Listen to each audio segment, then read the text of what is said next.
Hello, I am here with Maria Picone, who is here to talk a little bit about self-care in the children's mental health arena.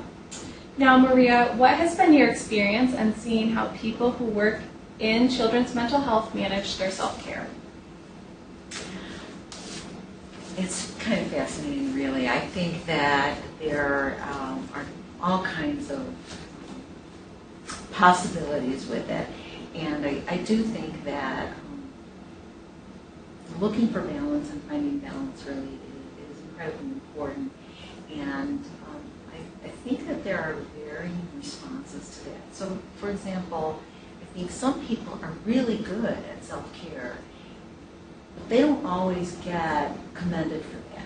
So someone who says, look, this is my lunch hour, and I'm taking my lunch hour pretty consistently, certainly not rigidly, can be viewed by others as not always being a team player or not always being really serious.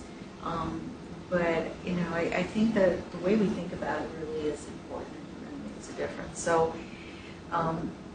I think that it's really, as I said, I think it's really about balance. I also think it's really about understanding that the very best thing we can do for our clients is to also take care of ourselves.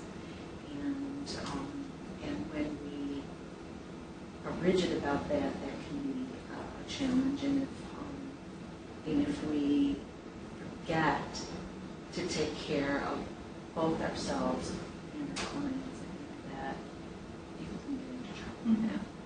And what challenges have you seen that exist within children's mental health regarding self-care? I believe that what I've seen is people operating from a belief that it's one or the other. Either you are competent and professional and available to your clients, or you take care of yourself, and they don't get that you must do both. And so I've heard so often people saying, there's no time. That is a scary notion. I remember a colleague once saying, time is the only thing we have everything in the world of, so you might as well use the time and you really, what's that saying, take care of number one and then you take care of everybody else, something like that. So. And what consequences have you seen for people who are not successful?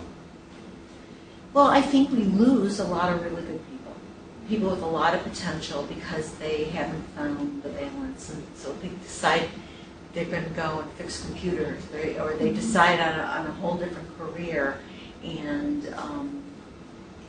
and they cite things like work hours and limited financial opportunities for that. But I think that people, they give up hope, and they give up hope in the work and in themselves too.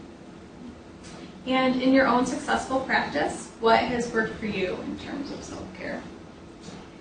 A couple of things. I think that really doing things in your real life and focusing on your real life, whatever that is really important in terms of, certainly exercise is really important. Recreation is really important. Quality time with people I love is really, really important. Also, I think quality time at work is really important. I think focusing on possibilities and strengths and what we can do as opposed to what we can't do is really important. I think taking pleasure in being with the people you work with, clients and your colleagues. Really, this sounds frivolous maybe, but bringing flowers into work and getting fresh flowers and nice plants in my office can be really useful. And so, I think that in skill building, like I've been in the field a long time and I learned something new every day, that really has made a difference. Great. And lastly, what is your best tips and strategies for successful self-care?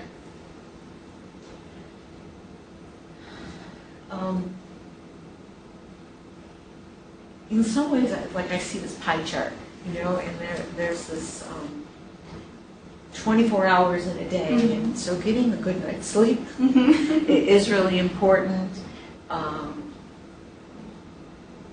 When I'm at work, really being at work and really attending to work and using the resources that are available to me.